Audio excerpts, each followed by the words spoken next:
কুরআনুল কারিমের পঞ্চম সূরা সূরা আল মাইদা মুসলিম উম্মাহর জন্য এক বিশেষ গুরুত্বপূর্ণ অধ্যায়। এর ইতিহাস, নাজিলের প্রেক্ষাপট এবং বিষয়বস্তু অত্যন্ত ব্যাপক ও তাৎপর্যপূর্ণ।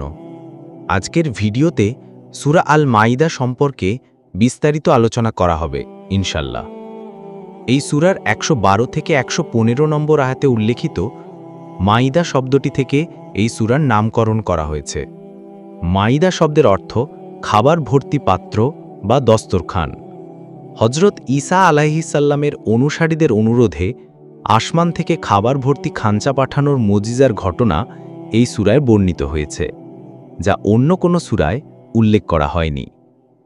সূরা আল মাইদা সর্বসম্মতভাবে একটি মাদানী সূরা এবং এটি পবিত্র কুরআন নাজিলের শেষ দিকের সূরাগুলোর অন্যতম।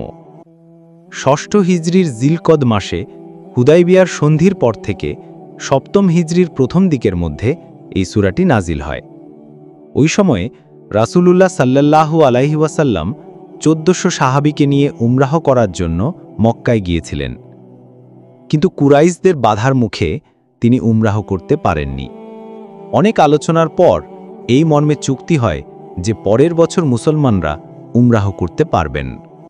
এই প্রেক্ষাপটে মুসলমানদেরকে কাবাঘর জিয়ারাতের নিয়মকানুন জানানোর এবং কাফিরদের অন্যায়ের জবাবে কোনো প্রকার বাড়াবাড়ি না করার নির্দেশ দেওয়ার প্রয়োজন ছিল। বর্ণনা অনুযায়ী এই সূরাটি যখন নাজিল হয় তখন রাসূলুল্লাহ সাল্লাল্লাহু আলাইহি ওয়াসাল্লাম আদবা নামক উটনির ওপর শোয়ার ছিলেন এবং ওহির ভারে উটনিটি প্রায় বসে পড়ার উপক্রম হয়েছিল। এই সূরার বেশিরভাগ অংশ সম্ভবত একটি দীর্ঘ ভাষণের আকারে একসাথেই নাজিল হয়েছিল, যদিও কিছু আয়াত ভিন্ন সময়ে নাজিল হয়ে থাকতে পারে। সূরা আল মাইদার বিষয়বস্তু অত্যন্ত ব্যাপক।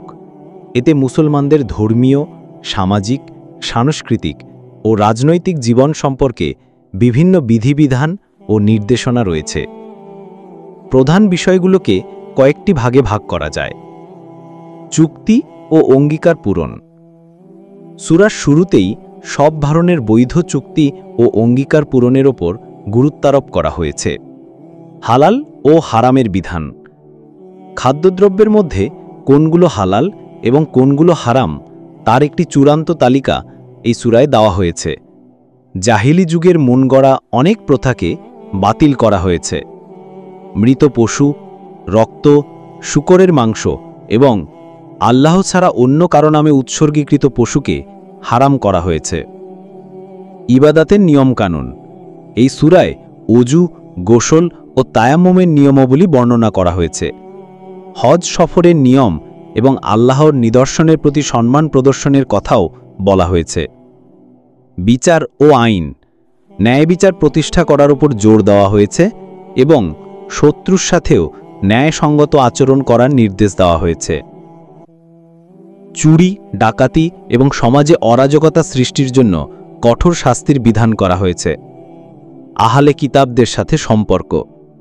আহলে কিতাব অর্থাৎ ইহুদি ও খ্রিস্টানদের সাথে পানাহার এবং তাদের মেয়েদের বিয়ে করার অনুমতি দেওয়া হয়েছে, তবে তাদের সাথে মুসলমানদের আচরণের সীমাও নির্ধারণ করে দেওয়া হয়েছে। মদ ও জুয়া নিষিদ্ধ। এই সূরার মাধ্যমে মদ ও জুয়াকে চূড়ান্তভাবে হারাম ঘোষণা করা হয়েছে। কথিত আছে, মদ হারাম হওয়ার আগে একবার সাহাবীগণ মদ পান করে নেশাগ্রস্ত অবস্থায় নামাজে ভুল করে ফেলেন, যার প্রেক্ষাপটে এই আয়াত নাসিল হয়। ইসলামের পূর্ণাঙ্গতা ঘোষণা। এই সূরার একটি গুরুত্বপূর্ণ আয়াতে আল্লাহ তাআলা ইসলামকে পরিপূর্ণ দ্বীন হিসাবে ঘোষণা করেছেন। বিদায় হজের সময় আরাফাতের ময়দানে এই আয়াতটি নাজিল হয়েছিল। ঐতিহাসিক ঘটনাবলী। এই সূরায় হজরত আদম আলাইহিসসালামের দুই পুত্র হাবিল ও কাবিলের ঘটনা, বনী ইসরাইলের অবাধ্যতা এবং হজরত ঈসা আলাইহিসসালামের বিভিন্ন মুজিজার কথা উল্লেখ করা হয়েছে। সবশেষে সূরা আল মাইদা ইসলামী জীবন ব্যবস্থার একটি পূর্ণাঙ্গ রূপরেখা প্রদান করে। মুসলমানদের শাসক হিসেবে প্রতিষ্ঠিত হওয়ার পর তাদের দায়িত্ব ও কর্তব্য সম্পর্কে এই সূরায় বিস্তারিত নির্দেশনা দেওয়া হয়েছে।